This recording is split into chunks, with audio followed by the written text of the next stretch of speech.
And let me get rid of this. All right, we are good to go.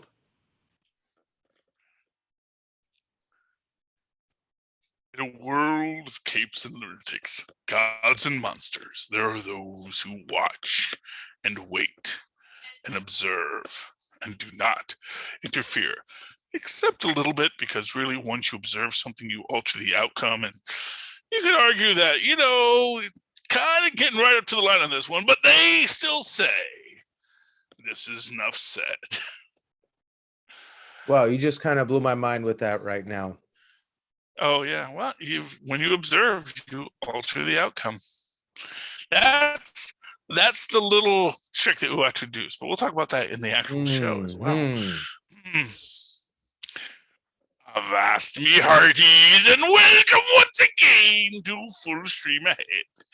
I am your host, Charlie the Professor Esser, and with me as always is my skinny rich friend. Maybe that's why the Watchers are there. Maybe that's why their job is there.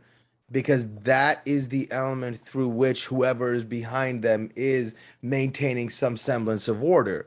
As long as a Watcher is present, the electrons do what they're expected to do. Well, that is one theory. Say your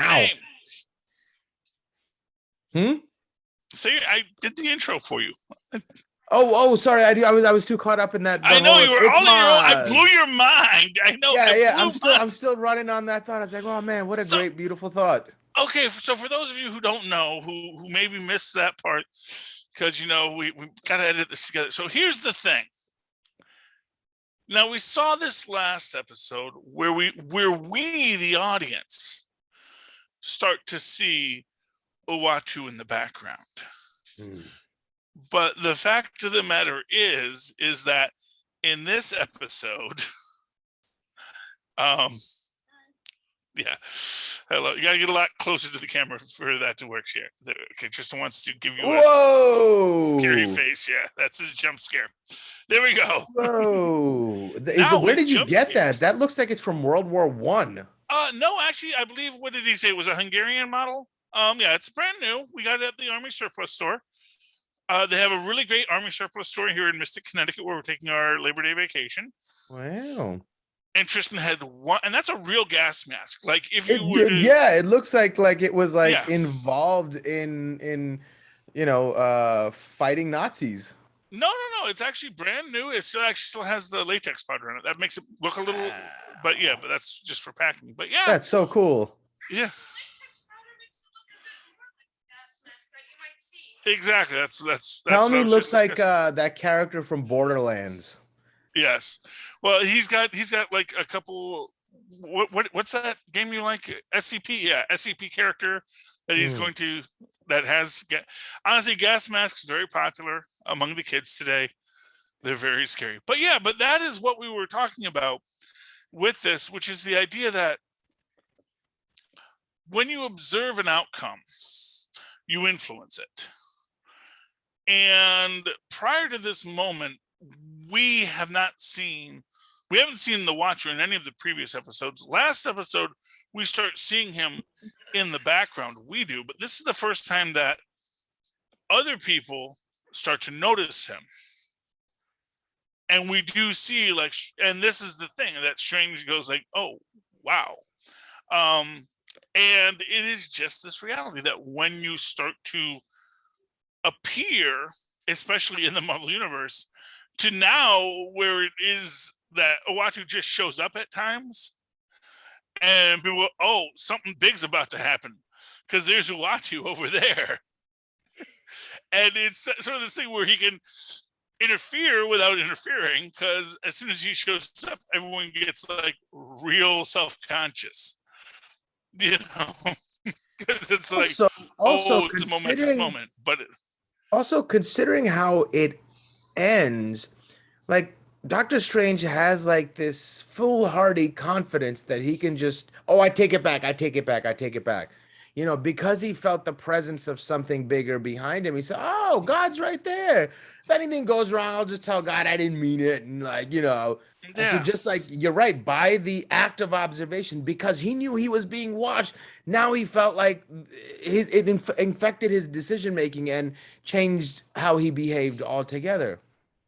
And at the end of the day, what is the core of it is he says, I'm not a god, and he says, if I could just punish you, I would, but I I can't. just filed the paperwork, man. Yeah, I'm just a clerk. exactly. Really, and that is what they are. I mean, the Watchers, their history is so interesting because effectively Uatu's father like talked the other Watchers, because like one of these super ancient, super advanced races that basically, science and magic, it's like that's all child's play for them, yada yada yada. Incredibly long lived, etc., etc. And they said, we are so advanced.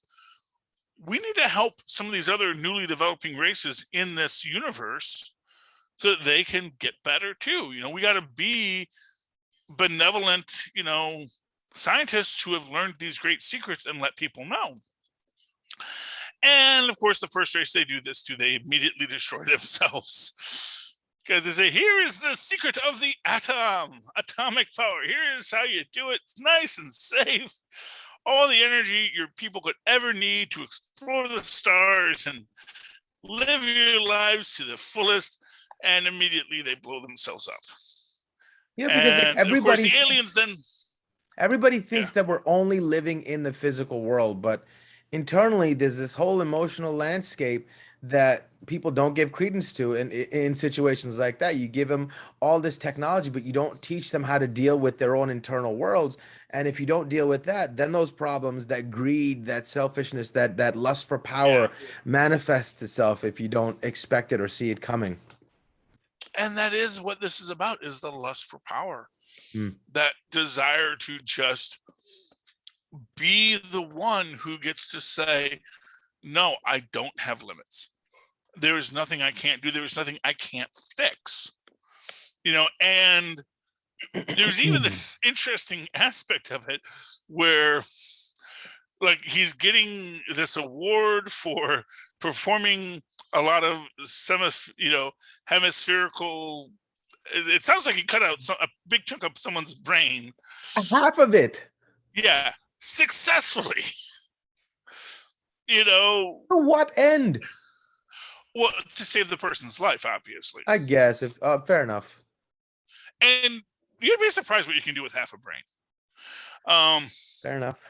Actually, that's one of the most fascinating things. Like when they actually like do stuff like this. Like, so for example, a hemispheric lobotomy is actually when people have super severe seizure disorder. You can do a full hemispheric lobotomy, and it can actually solve the problem because the two halves of their brain don't connect anymore, and they can't like have a cascade effect. It has some side effects, obviously, but generally speaking, doesn't really affect their like intellect or ability to live their lives. They just have and to I keep feel like eyes over open at all time times. the brain will tendril out new connections to compensate for the things that it's used to getting done. Actually, it can't. No, I've heard of like places where like other parts of the brain pick up the slack and start filtering information the way it other needs parts to of the be. brain. Basically, Right, that's what I meant. Basically, yeah. What we've learned about the brain over the last, 40 years, we've actually been able to really study it, is that it has a lot of redundancy built in. Right. Which, when you think about it, if you have a intellectual species, you're going to, and its intellect is based on a really soft material that's going to get knocked around a bit. You probably want to have some designed in. You don't want the entire system crashing just because you didn't have a redundancy to your speech center somewhere. You want to have the ability of the brain to sort of repurpose parts of the brain and to do, but really it grows for a certain point and then it stops. And that's one of the biggest problems with with most nerve surgeries is once a nerve gets damaged, you can't regrow it, except possibly now with stem cells. So now we're getting into that place where science and magic get right back together again. But the entire idea is that, it's the idea that he can fix things. He's a surgeon. And, good. He should want to fix things. He's a surgeon. But, reality isn't so base as a human. And the reality is, if you are a surgeon and your patient dies, it's not necessarily malpractice because the patient was going to die when you did it. Effectively, what the story is what if Dr. Strange operated on an otherwise healthy patient, the universe, to make it better for himself, the sick one? And that is the real thing of, because so for those who don't know, so is that essentially a cancer? Is he a cancer to the universe? I mean, well, he certainly had that effect on the universe. Just set it there, it's fine. That is the effect he had on the universe. He wanted to fix something, because so premise, and let's get back to the premise. He wanted to fix something from his perspective. I didn't even watch this episode.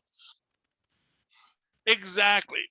So in this universe, and this is the real thing, because this goes into actually some brilliant bit of time travel lore building that I am so impressed how Marvel is balancing all the stuff they're doing, trying to build out a science of time travel that is, honestly, if we ever actually really learn time travel and actually look at the physics and it's not exactly what this is, I think we're all going to be really mad, because they have worked on this.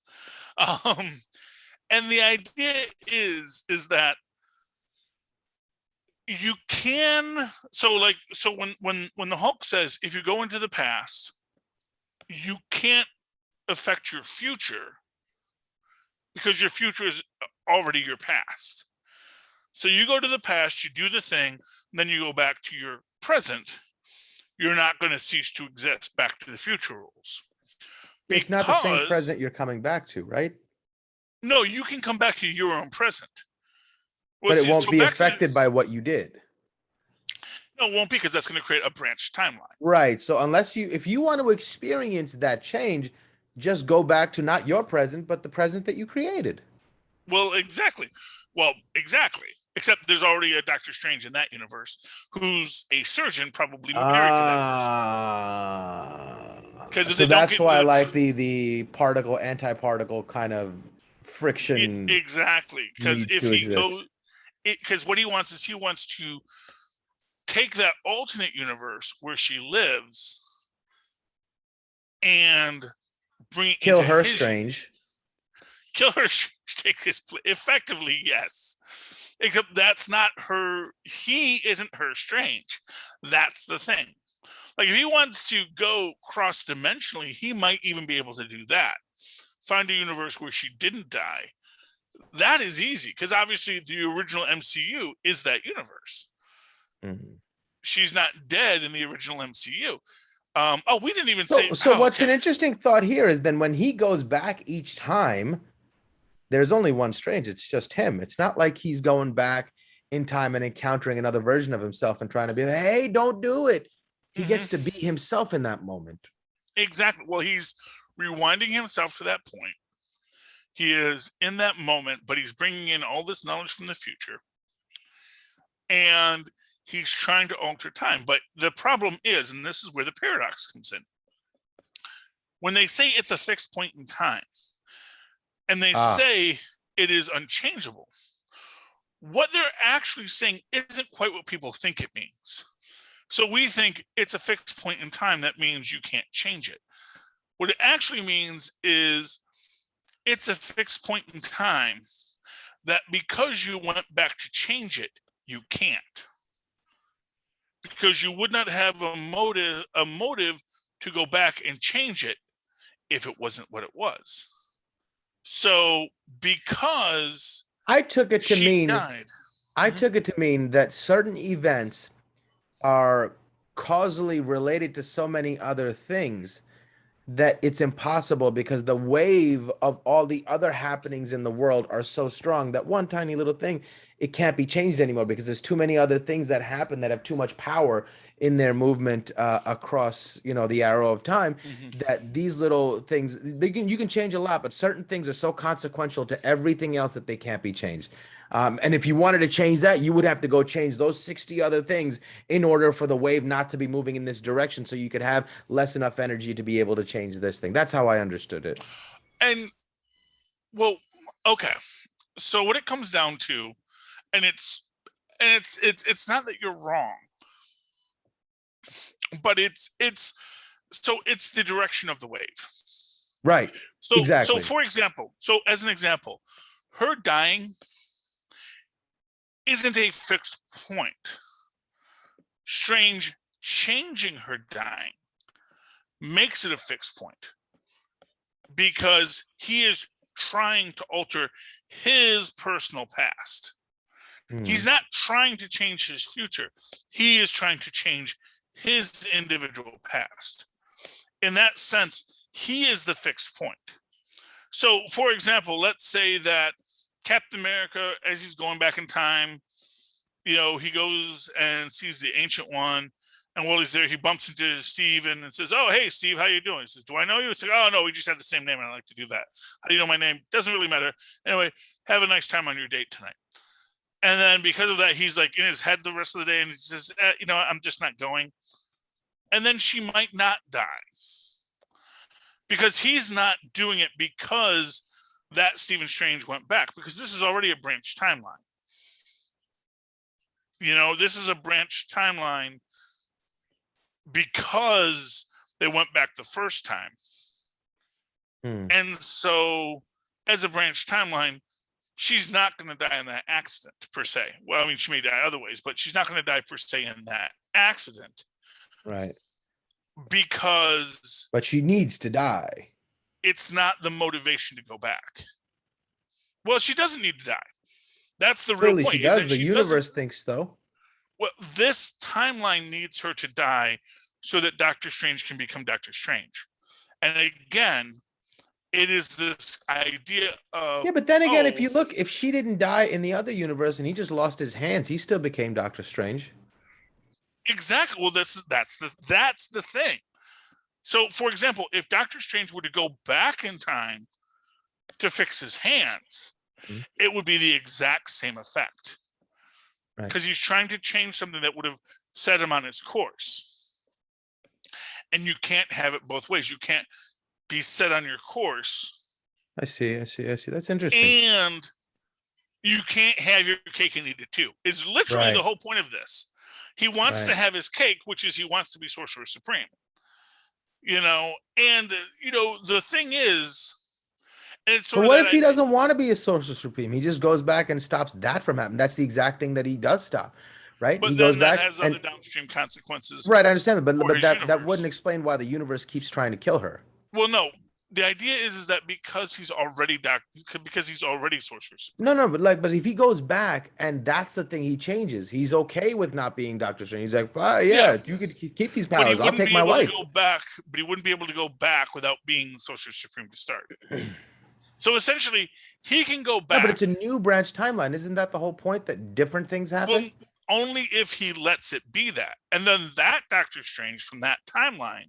So the thing is, he's not willing to give up being Doctor Strange, which is what makes it. Well, no. Actually, what it is he's not willing. He's unable. So, for example, let's say he went back in time on the astral plane and then manipulated things to save Doctor Strange in the past. That Doctor Strange is going to go on and not become Sorcerer Supreme necessarily, although he may in some other fashion. Other things could happen, as they did in the MCU. But because he manipulated things, when he returns to his physical form, it's not going to be him. What he is doing is he is casting a spell on himself to change his own past that would then alter his ability to make that spell. That's But where that's the a different paradox. reality, though. That's not the same reality. No, because he's bringing himself back in time. That's the thing. That is where the loop comes in, because he is going back to make the change. But I could see ways around it too. It's a whole different reality. Well, that's what he's hoping too. He's hoping. Yeah. I mean, for example, and as I said, there are universes where he doesn't have this happen to him. That's what I'm saying. There's one great universe where Dr. Doom becomes Sorcerer Supreme, where basically when Doctor Strange does show up, Doom is already there instead of Mordo, and basically says, "Oh, your hands are broke. I can fix that." He chops off his hands and gives him perfect robot hands. So he says, "No, those would be even better than your original hands." Like, hey, these are really good hands. Okay, I'm going to go back and be a surgeon now. Right. Because he just solved the problem by saying, "Oh no, those hands are broken. Here's brand new robot hands. Have those.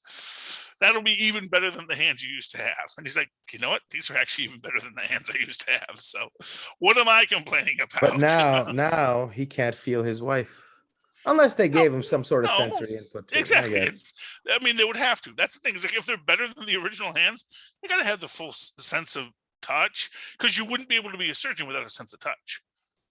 You don't always get to see exactly where your hands are going. You're mostly just sort of like flying blind in there, and you just got to know what a body feels like in order to do that. So it's done in a particularly horrific way when Dr. Doom does it, but it accomplishes it. Then there's a whole other thing that happens later with machines and that.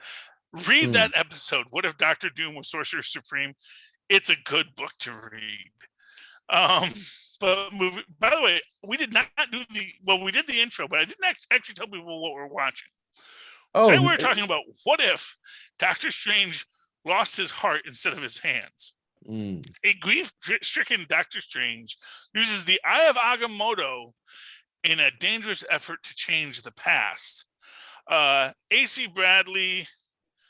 Oh, okay. I got to jump into this because Captain America is by Jack. So Brian Andrews is our writer, of course. Brian Andrews is our director. AC Bradley is a writer. I guess they're just someone is editing these things and just pushing Jack, because they're saying Jack Kirby and Joe Simon created Captain America, which is great. Neither one of them worked on Doctor Strange, so I don't know why he's here. But Matthew Chauncey is our story editor this week. So good for Matthew Chauncey. Way to go, Matthew. I knew you could do it. Getting back to the story. Yeah, I mean, that's the whole point, is it's time travel. And if you try, you can alter the past, but you can't alter your present. And that's really what it is. You can alter the past, but not your present. Because that really is what the Hulk said. When you go back, sure, you can alter the past, but that's not going to affect your present. So no matter what Strange does, he can't change his present, because the present is the present and it's already happened. Right, but if he goes to a different universe, saves her, now he's an older version of himself, going from a different, which is what happens when you change things. It's not just that you go back in time, but when you change things, you create another branch dimension or reality. If you just jump into that one, save her, then you're an older version of yourself, but living from further behind. And that is essentially your present. So he could do that, and that leaves that universe without a Sorcerer Supreme, and more importantly, without an Eye of Agamotto, without a Time Stone. Right, or either that, or they find somebody else to take up the mantle to be the champion. No, because they have to go back with him to get the Time Stone to bring it back. So basically, it's like on every level, because they don't have a Time Stone there. He just took it to the brought past it there, didn't he? Yeah, he brought it with him. Right, so they have one in that so universe? basically, well, I mean, that's an interesting question. So he'd have to go back in time, So here's how. So okay, he wants to do this. Here's what he can do. He has to go back about a week before. Right. He has to talk to the Ancient One of that universe. Say, "Hi, Ancient One of this universe. I really want my girlfriend not to die. But in order to do that, I have to travel back in time to do it. Here's the problem. If I do that, my Eye of Agamotto is coming out of my timeline and I'm creating a branch reality. What I would like to do, let's do a swappy swap. I'm going to give you my time stone. You give me yours. I'll send it back to Wong. He can deal with it." I mean, honestly, there's a lot of it theoretically could be done with a lot of Prisoner of Zenda kind of stuff here, where we're just swapping identities. But I don't think that. Here's what I'm going to say. It's sort of like what Doctor Strange says to the Ancient One when she says, "Well, I just split you off into two different realities." And it's right. That does not sound smart or safe. Yeah, what was she thinking? Or at least get the feeling encapsulate him in some sort of bubble reality where it doesn't infect, and just like placate his fantasy and let him live in a diorama. And you know what? Here's the thing. Everyone's like, "Oh, why is Doctor Strange doing something so stupid in that Spider-Man Far From Home trailer?"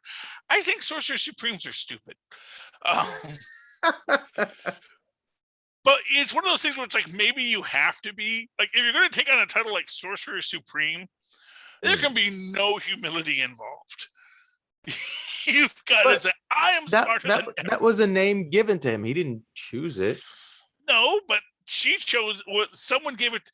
Basically, everyone who gets it has to be willing to embody it. So I think that there's something about being the Sorcerer Supreme, because like, I think it's like, after watching this, I'm like, after watching this and Shang-Chi, I'm like, maybe Wong should be Sorcerer Supreme. Yes, for crying out loud. Quite frankly, in the comics, they're like doing this big, the death of Doctor Strange, which they've done before. It happens. But I get the feeling there is going to be a death of Doctor Strange. And I am certain that Wong is going to be the new Sorcerer Supreme.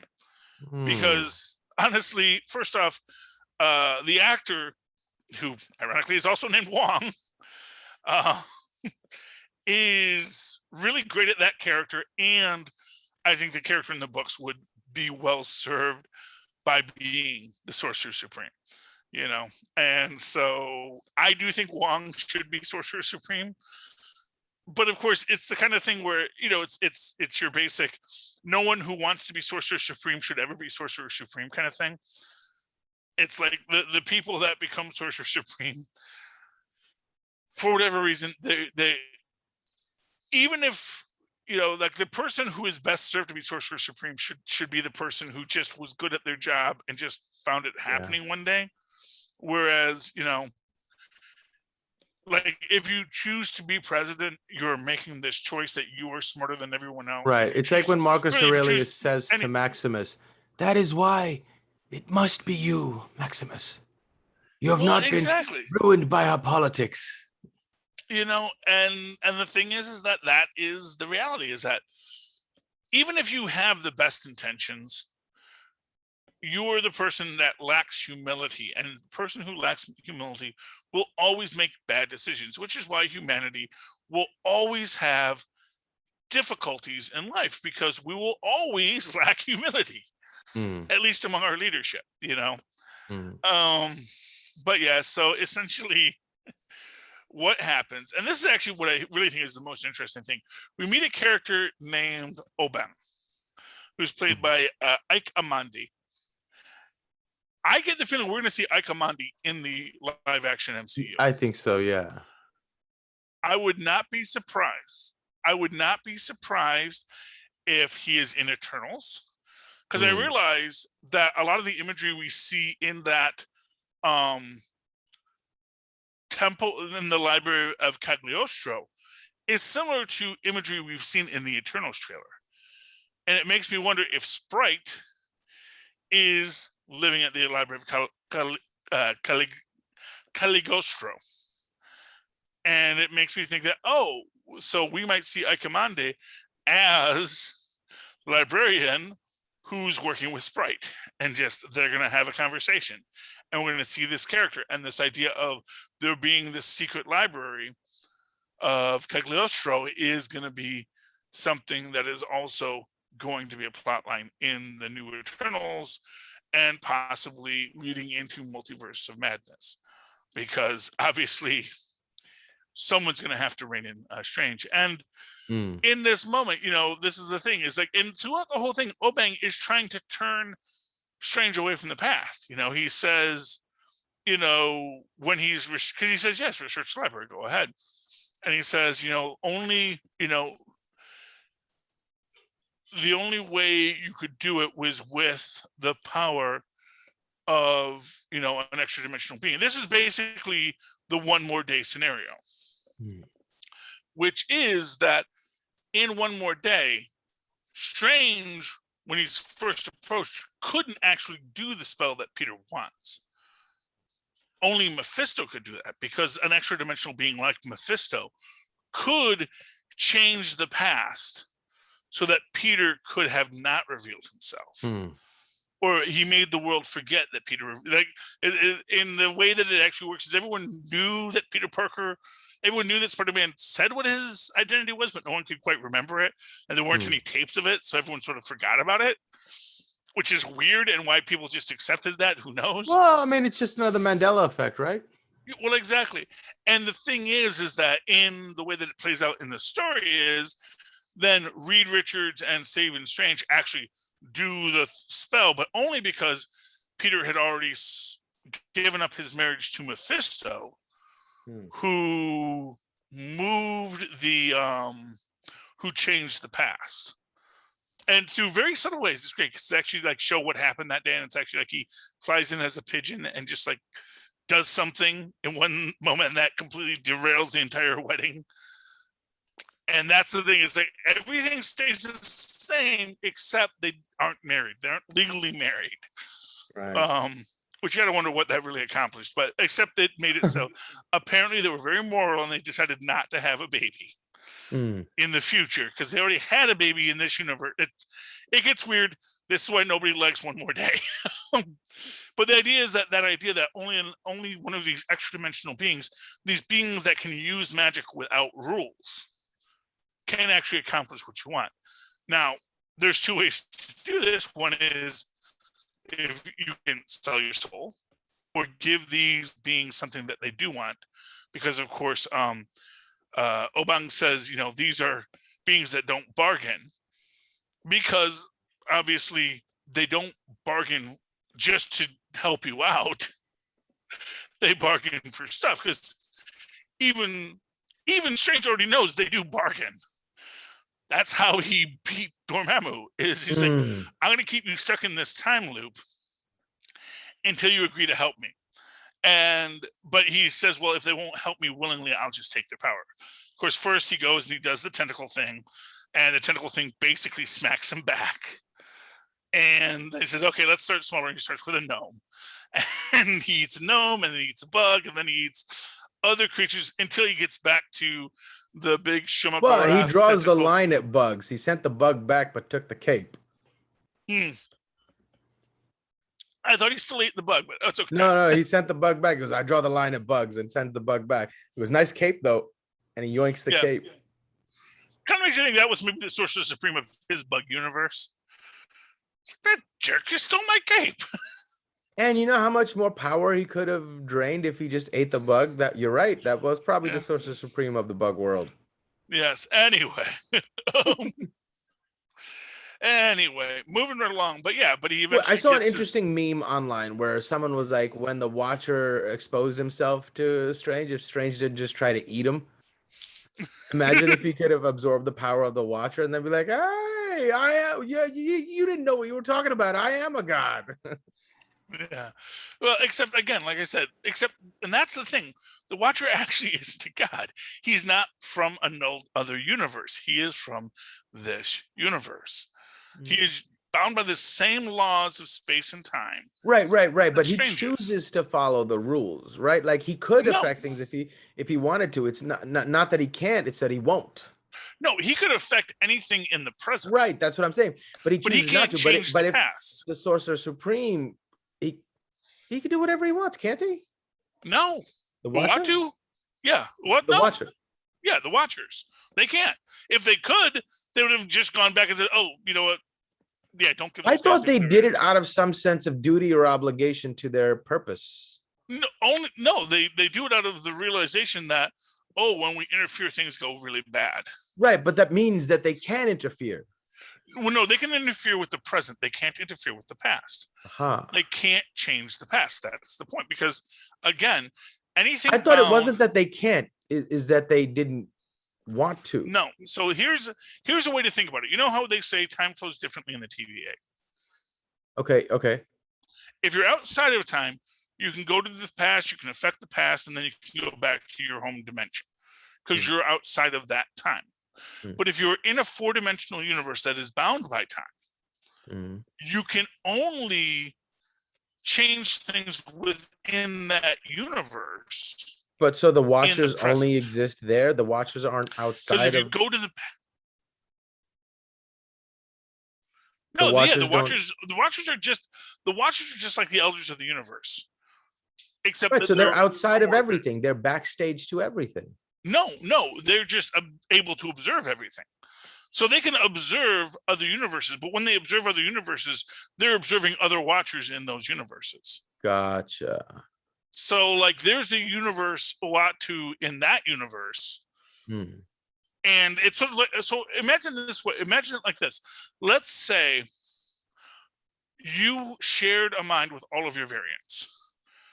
So when we meet all the Loki variants, Loki could have a psychic connection with every other variant across all time and space, so that he can see what they're doing, he can do what they're doing, and in that sense, he can observe their world, observe their universe. But if they try to affect the universe, he could affect the universe, but only in that universe and only at that time. So at least, I mean, for Doctor Strange's purposes, that's the only universe he's concerned with. So if he became the Watcher, he could effectively get what he wanted, right? Combined with his own powers? He could do exactly what he did. He could put a bubble around himself and Christine, which is what he does. Although I think that doesn't even save Christine. And he could maybe build a new universe in its place, but he's not going to be able to save this universe. This universe is gone. It's almost like in order to get that one point to not be a sticking point, everything else had to dissolve, right? And consequently, like, all the power that he needed had to be drawn from somewhere, and all the consequential things that happened because of this one event were degraded to such a point that everything else that the rest of the world depended on had to break down.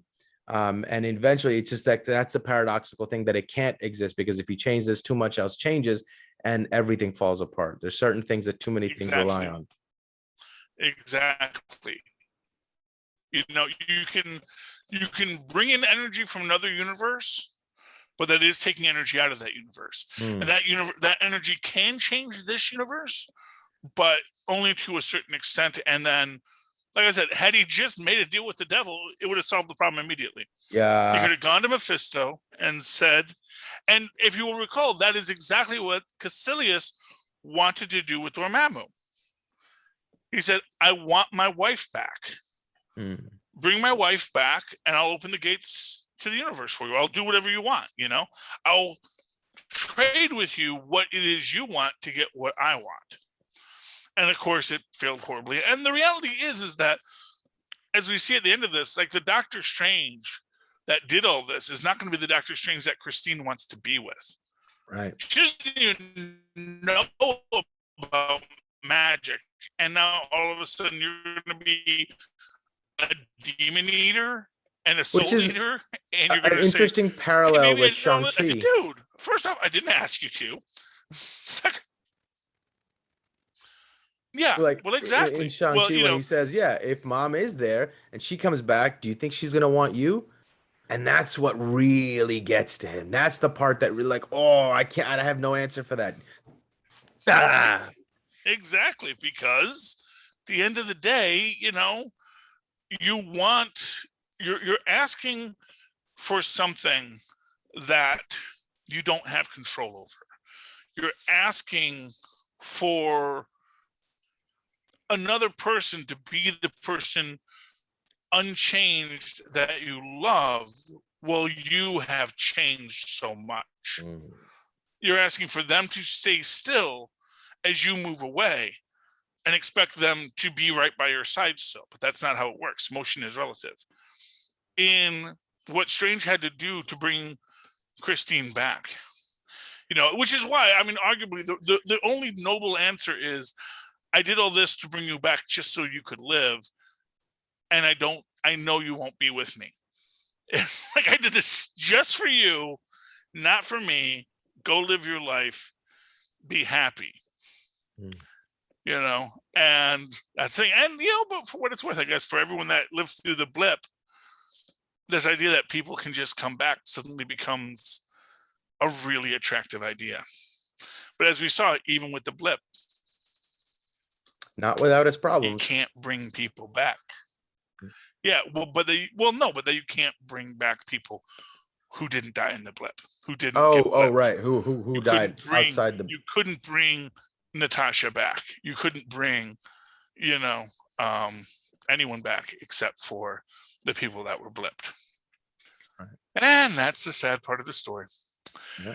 All right, and of course, so at the end of the day, Sorcerer Supreme is stuck in a little shell in the middle of a void, as even the Watcher fades away, and that's the end of the story.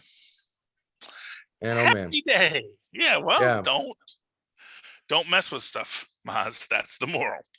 Yeah. All right, yeah. Mozz. Any final thoughts on tonight's episode?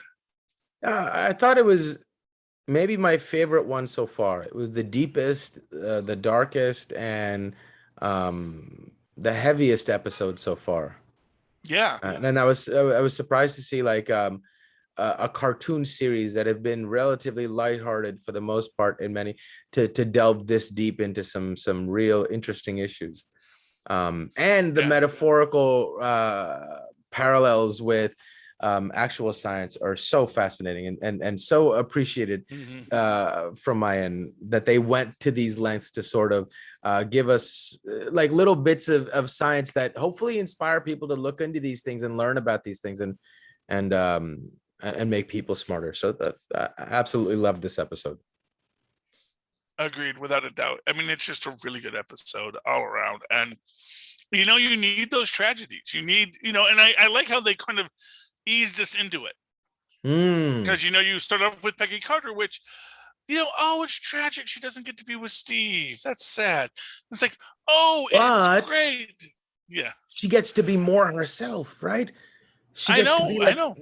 So there was happiness, there was joy in that too. Exactly. And the same thing with T'Challa. It's like, oh wow, look at all these great things that spared the universe. And they were like, but then Star-Lord is still out there and he's still got that celestial spark that could destroy everything, which opens up this idea. Is like, what if all these universes get destroyed? What if, if we get that Guardians of the Multiverse, it's because all the pieces, these universes were not sustainable once these pieces fell apart. And that, that maybe that's the idea, that maybe Uatu, because Uatu has done this in the past, where he just like grabbed your universe was dying, and actually the entire multiverse may die soon.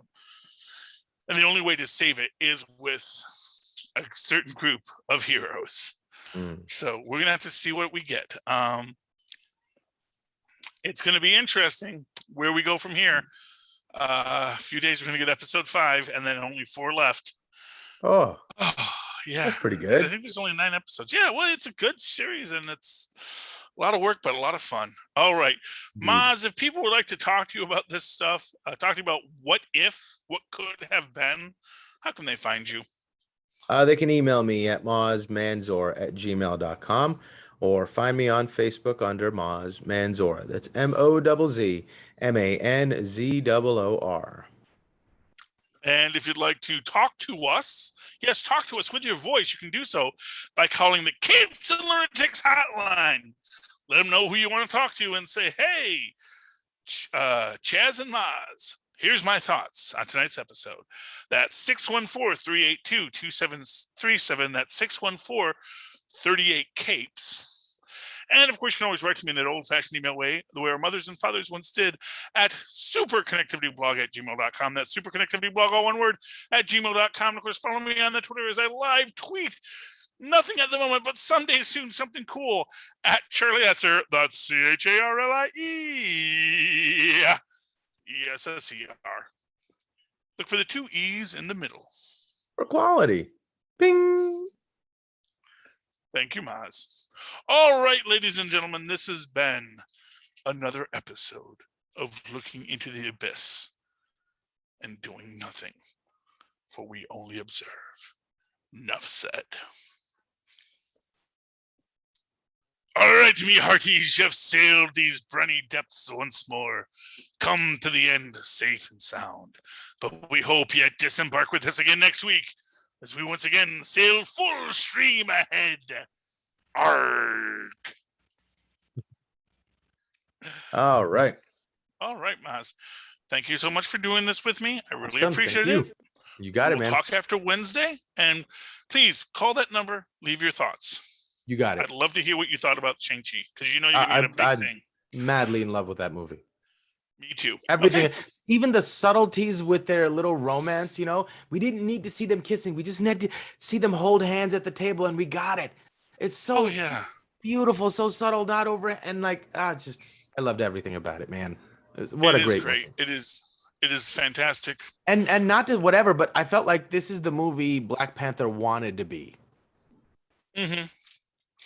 I mean, I like Black Panther. Don't get me wrong. I did too. But I think that I think the effect that Black Panther was hoping to get, I didn't get it. It seemed like it was like, oh no, that was cool, but this landed in a way that I wanted Black Panther to, and it didn't.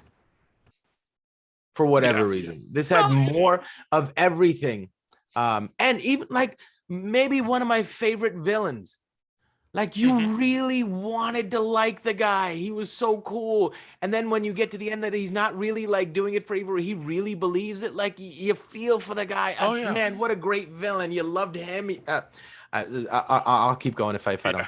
You give it, because honestly, there's a great parallel in the way that they're all written, and we'll talk about that all tonight on Capes and Lunatics, and you'll give us your thoughts, and honestly, we can always talk about it some more. Yeah. All right, Mozz, I will talk to you next week. Have a great day, man. Good night. Be well. You too, man.